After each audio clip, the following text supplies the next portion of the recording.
Where the heck is the doorknob?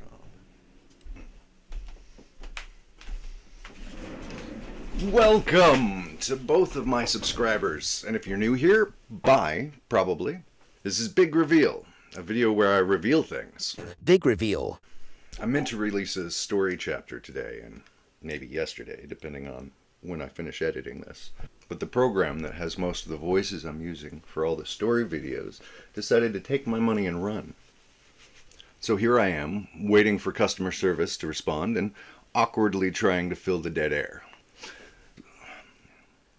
The helpbot said it should be by Tuesday. Hopefully they resolve it immediately. I haven't heard back from them yet. I still have the epic voiceover guy, though. You can always count on me.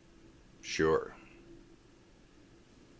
Part of me feels I should tell you about myself, for context, and so y'all can judge me for things I can't control. I've gone by a lot of names, mostly selections from my actual name, at least since high school, and I've spent a good chunk of my life trying to redefine myself. Atwood is actually my married name. To my ex, I kept it because it's my son's name. Mitchell is my bachelor name. My partner calls me Math. Speaking of reinventing myself, you might have noticed the mess behind me. It's actually intentional. Before a pivot in the business, I recorded a bunch of videos of me reading old-timey books, and the backdrop was supposed to be an object search game, also known as a gimmick, to increase the comments and thus, the stuff. I'd come in looking for my fork or something and throw up a list of missing crap. I feel compelled to tell you that I don't suggest many of these books behind me. I haven't even opened most of them. I haven't read a full book in years. Even if I do suggest books, other YouTubers or whatever, known that I don't condone the behavior of their creators. Hell, I think I still have a Noam Chomsky quote up on my Goodreads profile. The quote is still the most accurate wording of that concept I've ever read, and it's an important, underappreciated concept that needs to be understood, even if this quote has been written by a man who has spent too much of his life not behind bars. I'll get around to changing it when I find the password.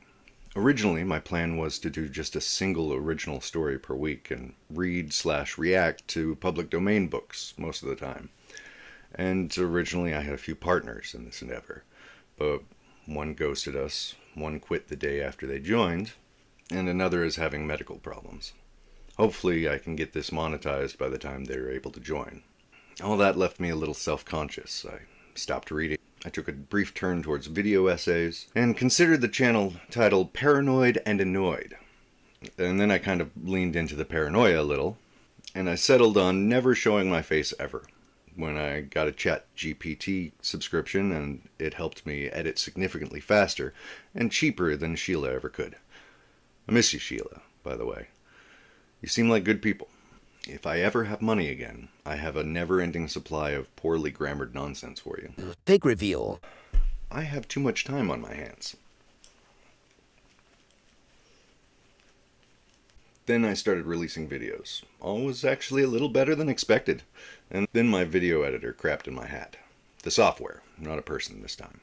I'd still like to platform for writers and other artists with a conscience, and people who just want to read old books for some extra cash. Art is not the most utilitarian thing in the world, but it is more powerful than any logic.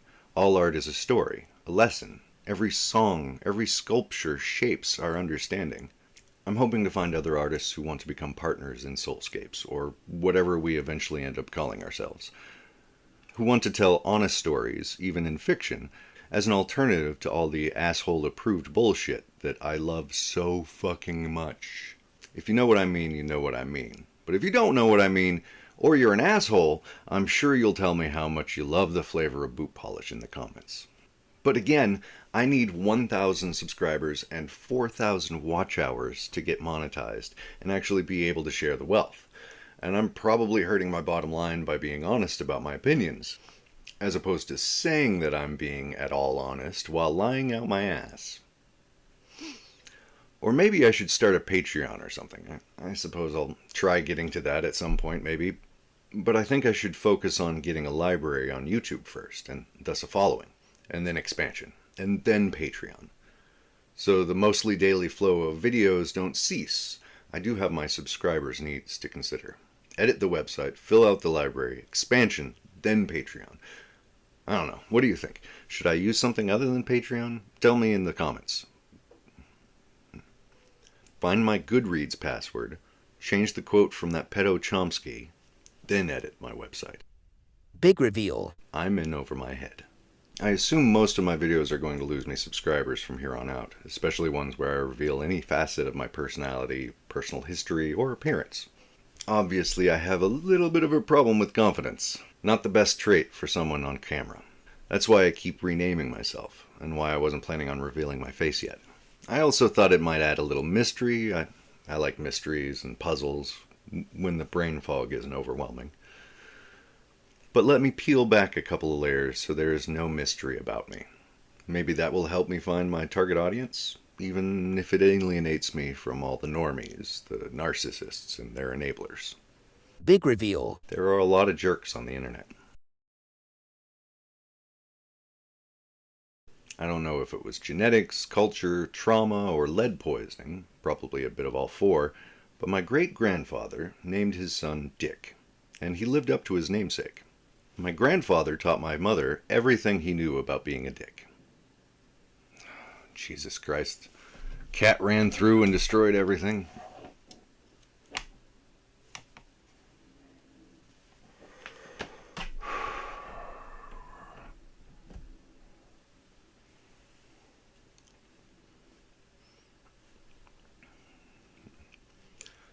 My grandfather taught my mother everything he knew about being a dick, and the military did most of the rest.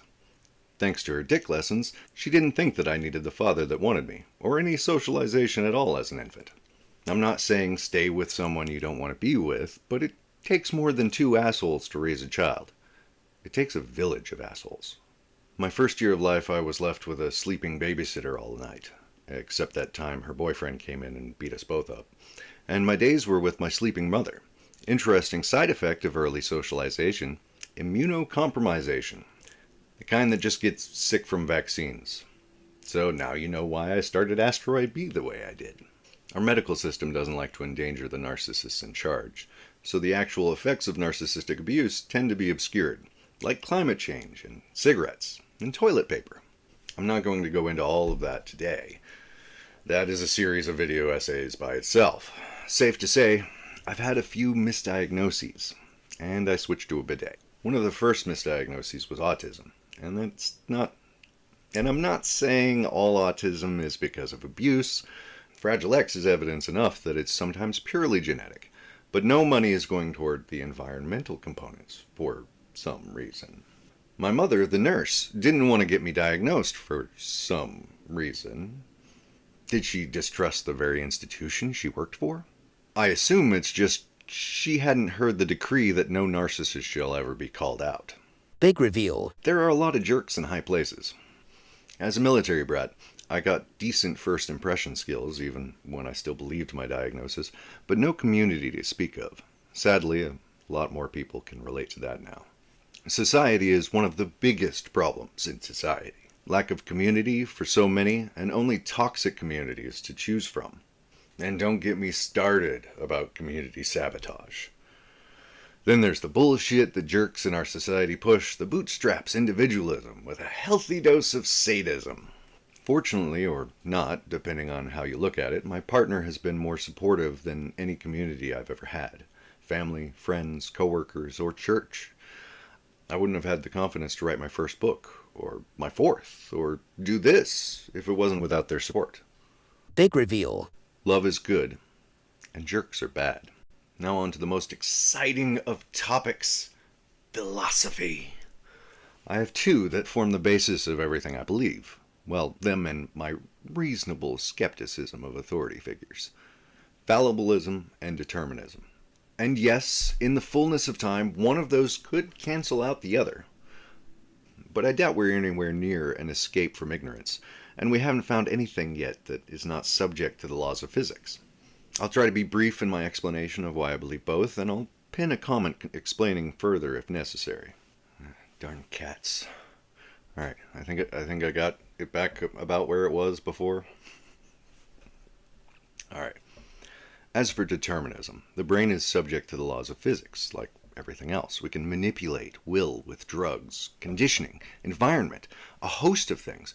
We can see, thanks to medicine and physics, what someone's will do before they know. And then there's randomness. Randomness is just a way for scientists to say, I have no idea why the thing is doing the thing, without admitting ignorance. The entire history of Brownian motion should be evidence enough of that. As for fallibility, you could be dreaming this right now, for all you know.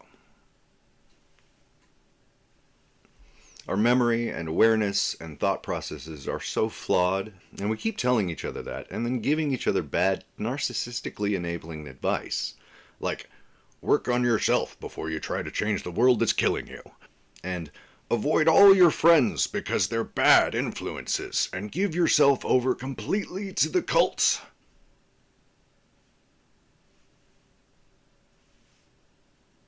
There was supposed to be a big reveal there. Whatever. Excuse my editing. I'm trying to pump things out at first and get better at editing second. Learn as I go, since I've got a massive amount to learn. It would be better if I could hire someone. That big reveal was supposed to be, we are so dumb as a species. Speak for yourself. No. We only have big brains relative to what else is available, almost all of which eat each other's shit. This fact becomes substantially less funny when I mention that it's often out of necessity. Our society doesn't even have a great concept of intelligence. Like most binaries, linear structures, and other hierarchies, the truth is so much more dynamic. Here I'd actually like to plug my favorite book.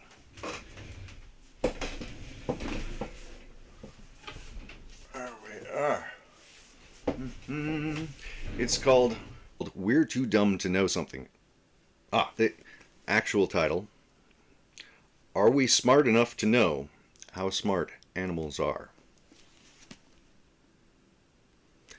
Spoiler warning, no, we are not. I've read it twice. That's more than any other book, other than The Giver. 4 times, for 4 different schools. The same is true for artificial intelligence. It's grown more dynamic in order to pass the Turing test.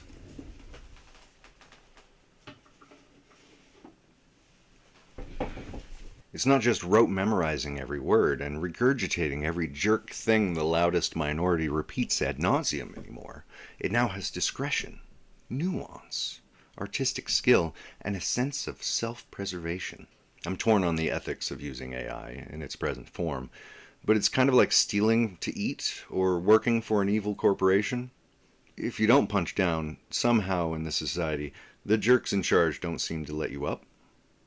That being said, if the AI I use steals from anyone, please let me know, and I'll give credit where credit is due, and monetary compensation if I make any on it. I don't want you to think I'm virtue signaling with faux modesty. I respect your caution, though. I don't trust many people, and I have not always been someone who shouldn't be locked away from others for their safety. I've had low moments, and I've done horrible things during them. You lose majority of your bloodline to cancer, your marriage, and 5 children in one way or another over the course of half a decade of poverty, all while having pretty much 0 social support. And you will pretty inevitably have a psychotic break.